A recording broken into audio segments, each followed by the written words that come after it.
report ni Idol Bernard, Awan ti Ghost Projects iti Segundo Distrito, ti Ilocos Norte. At yung mga report, manipod ka na Idol Bernard Ver.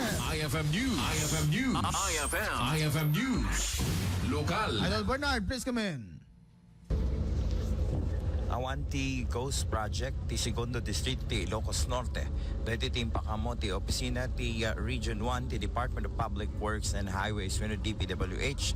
Dahil ti kalpasan nga dahil ti agwarwaras ti social media fake news may panggepalang kadigiti Ghost Project sa iti Ilocos Norte. Iti record ti DPWH inkompleto ken naitungpal amin na proyekto ken programa iti infrastruktura para iti Segundo Distrito iti Ilocos Norte.